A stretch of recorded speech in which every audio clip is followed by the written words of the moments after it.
गुंडागर्दी नहीं चलेगी, नहीं चलेगी, नहीं चलेगी, गुंडागर्दी नहीं चलेगी, बीजेपी के राज में अंधेरे अंधेरे गुंडागर्दी नहीं चलेगी, नहीं चलेगी, नहीं चलेगी, एसपी के राज में अंधेरे अंधेरे किसी के राज में अंधेरे अंधेरे नहीं चलेगी, नहीं चलेगी, गुंडागर्दी नहीं चलेगी, बीजेपी के राज में अंधेरे अंधेरे बीजेपी की गुंडागर्दी, नहीं चलेगी, नहीं चलेगी, बीजेपी की गुंडागर्दी, नहीं चलेगी, नहीं चलेगी, बीजेपी की गुंडागर्दी, नहीं चलेगी, नहीं चलेगी, किसी के राज में अंधेरे अंधेरे किसी के राज में अंधेरे अंधेरे एसपी के राज में अंधेरे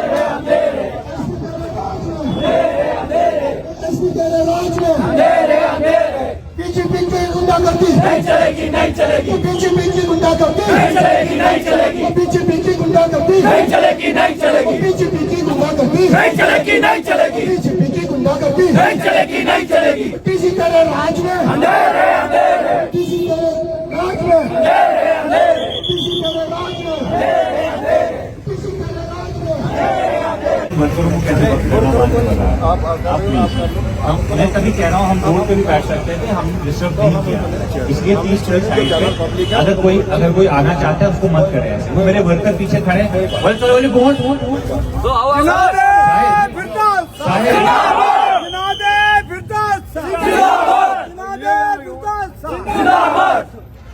हम पीसफुली हम कोई आपको कोई डिस्टर्बेंस नहीं कर रहा है। जिंदाबाद डॉक्टर जिंदाबाद डॉक्टर जिंदाबाद आगे बढ़ो, हम तुम्हारे साथ हैं, आगे बढ़ो, हम तुम्हारे साथ हैं, बीजेपी की गुंडागर्दी नहीं चलेगी, नहीं चलेगी, बीजेपी की गुंडागर्दी नहीं चलेगी, नहीं चलेगी, इसी तेरे राज में अंधेरे अंधेरे। जिस एडिशनल एसपी ने मुझ पे हाथ उठाया without any provocation, completely illegally, आप हमें बता दीजिए उसके खिलाफ, क्योंकि मुझे एश्योर किया गया था सुबह that we will be taking a legal action against him. दूसरा, जिन्होंने मुझे पुलिस वालों ने गन लोड करके मुझ पे गोलियां चलाने की कोशिश की, अगर आप लोग नहीं होते तो शायद वो गोली चला देते। कि आपने अभी तक भी दिन से मैं कोशिश कर रहा हूं आप लोगों को बताने की कि आप मुझे बताइए आप लोगों ने कार्रवाई क्या की। एफआईआर तो हो गई है, एक एफआईआर हो गई है, जो अप्लाई एफआईआर जनरल एफआईआर हो गई है, एक एफआईआर हो गई है हमारे खिलाफ जनरल, किसी के खिलाफ नहीं, आपको एफआईआर दिखाएंगे जनरल एफआईआर, उसमें इन्वेस्टिगेशन में जो होगा जिसकी गलती होगी वो होगा, ठीक। नंबर 2, जो दूसरा आप बोल रहे हैं उस पर भी इंक्वायरी उसकी इनिशिएट हुई है, ये है एफआईआर नंबर, आप देख लीजिएगा। जो लीगल एक्शन बनता था हमने किसी की तरफदारी नहीं की है, जो आप बोलते हो कि हमने जनरल एफआईआर कर दी है, ठीक है। जो हम उसके खिलाफ से अलग लिखा, वो तो ऐसे ऊपर बात करने को बात करने से बात करने दो।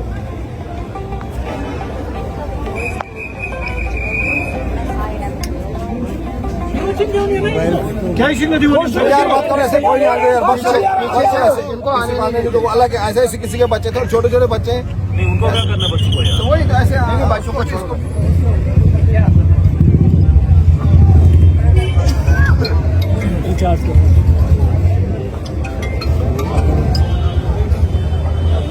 ये तो आप अब जनरल हमने अपने देखो ये वाले जो हमारी एफआईआर बनती है, आप मुझे बताइए, आपने जिस एसपी के खिलाफ मैंने कंप्लेंट लॉन्च की है, एक हेलो जिस पुलिस वाले के खिलाफ मैंने कंप्लेंट कंप्लेंट हमारे लॉन्च दिखाई की नहीं है। थाने में। ओ यार मत इनको ऐसे मत लगाओ छोटे लड़कों को, नहीं ये आए हुए हैं, आप इनको यार छोटे लड़के 18 साल से छोटे लड़के यार, ये छोटे बच्चों को मत लाओ, हो छोटे बच्चों को मत लाओ, 18 साल से छोटे बच्चे हैं, प्रॉब्लम बनेगी आपके लिए भी। चलो यार बच्चों को बताओ, ऐसे बच्चों को बताओ, वापस बैठी हो। किसी के बच्चे मत लाओ, पकड़ो ये मत करो, बैठे हो किसी के बच्चे इधर से रास्ते चलते मत लाओ, रास्ते से कोई नहीं आया। एडिशनल एसपी के खिलाफ आपने क्या उसके लिए तो हमारे पास एफआईआर नहीं आई, मैंने तो कंप्लेंट एसपी को की है ना, मैंने तो कंप्लेंट ऑन द स्पॉट की है। दूसरा, जो जिन पुलिस ऑफिशियल्स ने मुझे वहां पे गन लोड करके मारने की कोशिश की, उनके खिलाफ आपने क्या कार्रवाई की। तीसरी, आपने जो जनरल एफआईआर दी है, यही तो दिक्कत है। मुझे आपसे कोई परेशानी नहीं है, दिक्कत ये है कि आप लोग बीजेपी से इतना डरते हो कि आप अपना काम भी कर नहीं पा रहे। नहीं, मेरी एसओ साहब प्लीज, मैं खुद वकील हूँ, मुझे एफआईआर की लैंग्वेज समझ आती है। जबकि आपको खुद पता है कि बीजेपी की कैंडिडेट स्पॉट पे आती हैं, पोलिंग रोकती है, हमारी लड़कियों को धक्का देती है, उनके बुर्के उठाती है, उनको उनकी आइडेंटिटी कार्ड चेक करने की कोशिश करती है। वो एफआईआर कहाँ है आप बताइए? वो कौन करेगा? अब वो तो कोई नहीं करेगा। आपके मोतबर ज़राया आपको बता रहे हैं कि वहाँ पे फसाद हुआ। फसाद तो किसी का हुआ ही नहीं, हमारा और बीजेपी का फसाद तो हुआ ही नहीं। हमने तो सिर्फ कैंडिडेट को कहा कि ये आपका काम नहीं है, आप बुर्का नहीं उठा सकते। फसाद तो पुलिस ने खड़ा किया। आपके 4 बीजेपी वाले पोलिंग स्टेशन पे घुस के फसाद करते हैं, लोगों को जान से मारने की धमकी देते हैं। मेरा ऑब्जेक्शन तो वहां पे भी यही था कि आप लोगों ने एनसी के कारकुनों को डंडे मारे, आपने हमारे मोहल्ले वाले लड़कों को डंडे मारे, पीडीपी वालों को डंडे मारे। चलिए मारिए, हम एसएचओ साहब आप डंडे खा खा के पुख्ता गए हैं, लेकिन बीजेपी के 4 वर्करों को आपने पैर पकड़ के बाहर निकाला। नहीं, हमने सबको निकाला। ये तो सर एसएचओ साहब वीडियो पे सब कुछ दिख रहा है, मैंने कुछ गलत तो कहा नहीं। मैं सिर्फ ये कह रहा हूँ कि मुझे कृपया करके आप ये बता दीजिए, अगर आपके मोतबर ज़राया आपको ये कह रहे हैं कि वहाँ पे 2 पार्टीज का क्लैश था, मुझे वो क्लैश दिखा दीजिए, वीडियो पे बता दीजिए वो क्लैश, वो दिखा दीजिए ना वो क्लैश कहाँ है। वो क्लैश, वो जो क्लैश है, वो जो है that is the last moment of the event. जो पीडीपी के, जो बीजेपी के कैंडिडेट ने वहां पे क्रिमिनल इंटिमिडेशन की, पोलिंग हैम्पर की, लोगों को थ्रेटन किया, लड़कियों के बुर्के उठाए, आप मुझे वो कंप्लेंट बता दीजिए प्लीज। आप मुझे वो एफआईआर बता दीजिए। देखिए, आप, मैं सिर्फ ये कह रहा हूं कि आप मुझे वो एफआईआर बता दीजिए जहां पे आपके पुलिस ऑफिशियल्स गन लोड करके मुझ पे गन का चलाने की कोशिश कर रहे हैं। That is an attempt to murder. अगर आप सर इंक्वायरी से क्या करूं मैं जनाब? सर इंक्वायरी में क्या करूं मुझे बताइए, एफआईआर कहाँ है? देखिए, ये अगर ये मसला मुझे बताइए, इतने मोतबर ज़राया आपके हैं, सब कुछ आपके सामने, मैंने वीडियो भी डाल दी, कंप्लेंट भी लॉन्च कर दी, आप अपने पुलिस ऑफिसर के खिलाफ भी एक्शन नहीं ले पा रहे हैं। उसके लिए तो चल रहा है, उसका इलेक्शन तो डिपार्टमेंट उसका होगा, इंक्वायरी में ही तो उसका सारा कुछ होगा। This is a criminal offence. आप मुझे बताइए, मैं एक कंप्लेनेंट हूँ, आप मुझे बताइए मेरी कंप्लेंट का आपने क्या किया? बस वो कहाँ है कंप्लेंट? एसएसपी साहब के पास है। अगर आपको एसएसपी साहब ने फॉरवर्ड नहीं किया, मेरी तो गलती नहीं है। तो आप आए हो रिटर्न कंप्लेंट दे दो, वो आप नहीं, रिटर्न कंप्लेंट तो मैंने एसएसपी साहब को दे दी है। एसएचओ साहब, आप एसएसपी साहब से कंफर्म कर लीजिए कि मेरी कंप्लेंट का क्या किया आप लोगों ने। कंप्लेंट रिटर्न क्या है उसके ऊपर भी हम कर देंगे। आप बाइट लेंगे? मैं बाइट देता हूँ।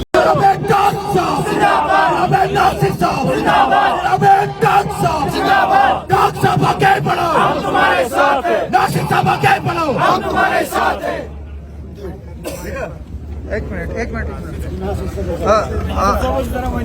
नासिर साहब, जो ये कंट्रोवर्सी हुई है इसके बारे में आप क्या बताएंगे? देखिए, ये जो कुछ भी आज हुआ ये कोई नई बात नहीं है। अलबत्ता पहले ऐसा होता था कि पीडीपी के लोगों को निशाना बनाया जाता था, और खास करके जो वर्कर्स हमारे थे उनको निशाना बनाया जाता था। लेकिन आज जो यहाँ आतंक का, मैं कहूँगा आतंक का जो नंगा नाच आज हुआ है पूरी एडमिनिस्ट्रेशन के सामने और पुलिस के आला अधिकारियों के सामने, एक फार्मर लेजिस्लेटर को जो है वो मैन हैंडल किया गया। फार्मर लेजिस्लेटर को मैन हैंडल करने के साथ साथ जिस तरह की लैंग्वेज इस्तेमाल की गई है वो काफी अफसोसनाक है। लेकिन सितम ज़रीफी की बात यह है कि खुल्लम खुल्ला दिन दिहाड़े जो कुछ भी हुआ, एक फार्मर लेजिस्लेचर के साथ जो कुछ हुआ, अभी तक पुलिस एफआईआर रजिस्टर नहीं कर रही है। और उससे बड़ी बात यह है कि जिस एक पुलिस कर्मी ने जो बंदूक कॉक की है वो बीजेपी के कार्यकर्ता का पीएसओ है, और जिस हिसाब से जिस देश में आकर उसने बंदूक कॉक की है, मुझे नहीं लगता कि अगर उस वक्त लोगों ने वहां बीच बचाव नहीं किया होता तो वो पूरे का पूरा ब्रेस्ट खोल। ये दर्शाता है कि कितना गुस्सा, ये दर्शाता है कि कितना जहर इन लोगों के सीनों में भरा हुआ है पीडीपी के वर्करों के खिलाफ और एक मखसूस समाज के खिलाफ। और इसे कतई बर्दाश्त नहीं किया जाएगा जब तक न एफआईआर रजिस्टर होती है और उस बीजेपी के कार्यकर्ता की सिक्योरिटी विड्रा होती है, तब तक हम लोग यहाँ से नहीं उठेंगे। जो पुलिस ऑफिशियल जिसके खिलाफ इल्जाम लग रहा है वो डिनाई कर रहा है कि उसने असल्ट नहीं किया, तो आप क्या बताएंगे इसको लेकर? देखिए, सारा जो भी मामला है वो कैमरे में कैद हुआ है। जो भी पुलिस का ऑफिसर यहाँ ड्यूटी करने आया था, ऐसा लगता है कि जो उन्हें आदेश मिले थे यहाँ आने से पहले। हम शुरू से ये कहते आए हैं कि जो भी पोलिंग अमला हो, पुलिस के एहलकारान हो, ऑफिसरान हो, उनको जब किश्तवाड़ लाया गया था उनको एक क्लियर इंस्ट्रक्शंस दी गई थी कि आप लोगों ने क्या करना है। और आज वो पब्लिक के सामने हुआ।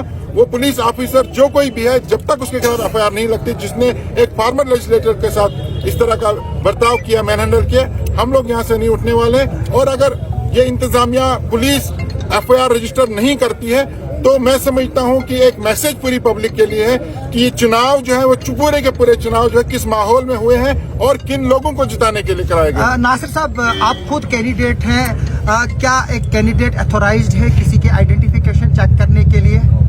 बिल्कुल नहीं है। वो तो हम यही तो बात है कि जब एक कैंडिडेट आम वोटर के आइडेंटिटी कार्ड चेक करने की कोशिश करने लगे, उससे पूछा जाना तो जरूरी था पोलिंग अमला किसके लिए है, वहां पे स्टाफ किस लिए है। और अगर आपने ये सवाल किया कि आप आइडेंटिटी कार्ड जो है वो चेक नहीं कर सकते, उस पर इतना बवाल, और उसके बाद जो है वो जो पर्दा नशीन लड़कियां थी उनके बुरके उठाए गए। मैं समझता हूं कैंडिडेट के खिलाफ ही पर्चा चाक होना चाहिए था, लेकिन वो हमारी बहन है, हम उस हद तक मान सकते हैं कि और नई सियासत में जुमा 8 दिन उसका जन्म सियासत में हुआ है, वो हम मान सकते हैं वो इग्नोरेंट है, हम मान सकते हैं उसे इन चीजों की पता नहीं है। लेकिन एक जिम्मेदार पुलिस ऑफिसर अगर इस तरह का बर्ताव करता है तो माहौल कैसा है। और किश्तवाड़ में जो ऑलरेडी जिसको हम कहते हैं बारूद के ढेर पर किश्तवाड़ खड़ा है, किश्तवाड़ में किस तरह का माहौल पैदा करना चाहते हैं, ये आज किश्तवाड़ की आवाम को मालूम हुआ है। एसएचओ साहब ने कुछ देर पहले बताया कि उन्होंने एफआईआर जो है वो रजिस्टर की है और जनरल एफआईआर की है, तो फिर इस पर क्या एतराज है? पीडीपी क्यों नहीं इससे देखिए, मुतमईन है? जनरल एफआईआर कोई दंगा हो, कोई बहुत बड़ा मामला हो, उसमें जनरल एफआईआर रजिस्टर होती है, उसके बाद छानबीन होगी, पता चलेगा।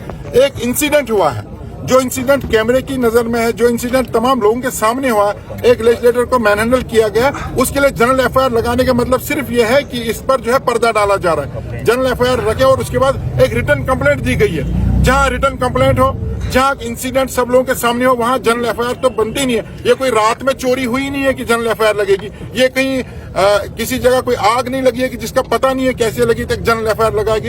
एक क्लियर इंसिडेंट है और क्लियर कंप्लेंट है, और कानून ये कहता है अगर कोई शख्स कंप्लेंट करता है और उस पर एफआईआर रजिस्टर होती है, बाद में अगर ये पता चलता है कंप्लेंट गलत है, उसके खिलाफ कार्रवाई की जा सकती है। इनको हमारी कंप्लेंट पर एफआईआर रजिस्टर करने में क्या आपत्ति है, ये हमें बताएं। जो पुलिस वाला है उसके खिलाफ डिपार्टमेंटल इंक्वायरी जो है वो इनिशिएट की गई है, तो क्या आप इंतजार नहीं करेंगे कि जो फाइनल फाइंडिंग आए, जो इंक्वायरी डिपार्टमेंटल हुई, उसके बाद जो है उस पुलिस वाले के खिलाफ एक्शन होगा?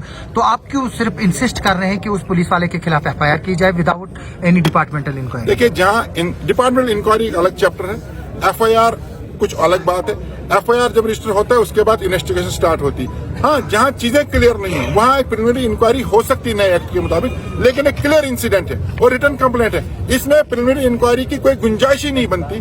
यहाँ एफआईआर लगनी चाहिए, इन्वेस्टिगेशन होनी चाहिए और इमीडिएटली उस ऑफिसर को सस्पेंड किया जाना चाहिए। और साथ ही साथ जो पीएसओ भारतीय जनता पार्टी के कार्यकर्ता का, वहां से सिक्योरिटी विड्रॉ होनी चाहिए और पीएसओ के खिलाफ भी कार्रवाई की जानी, जिसने पब्लिक के सामने बंदूक कॉक की है। आप मुझे बताइए, 307 दफा जो पहले हुआ करता था आईपीसी में, जो इरादे कत्ल है, आप बंदूक कॉक करते हो और एक शख्स पर, चाहे वो लेजिस्लेटर है या आम आदमी, बंदूक कॉक करते हो तो इंटेंशन क्या है? इंटेंशन यही है कि आपने मारना है। बंदूक इंसान खेलने के लिए कॉक नहीं करता है। बंदूक जब कोई कॉक करता है तो किसी को मारने के लिए कॉक करता है, और यहाँ आपकी इंटेंशन क्लियर हो जाती है, अटेम्प्ट मर्डर का केस बनता है, और उसके बाद फिर आप उस बीजेपी के कार्यकर्ता को सिक्योरिटी वापस करते हैं। इससे ज्यादा जो बीजेपी को यहाँ प्रोटेक्ट करने या उनके इशारों पर चलने की इससे बड़ी मिसाल नहीं हो सकती। तो बीजेपी के जो वर्जन इसमें आ रहे हैं, तो वो तो टाक साहब को इल्जाम लगा रहे हैं कि ये गालियां निकाल रहे हैं, और इन पर ही इल्जाम है कि जो शुगुन परिहार है कि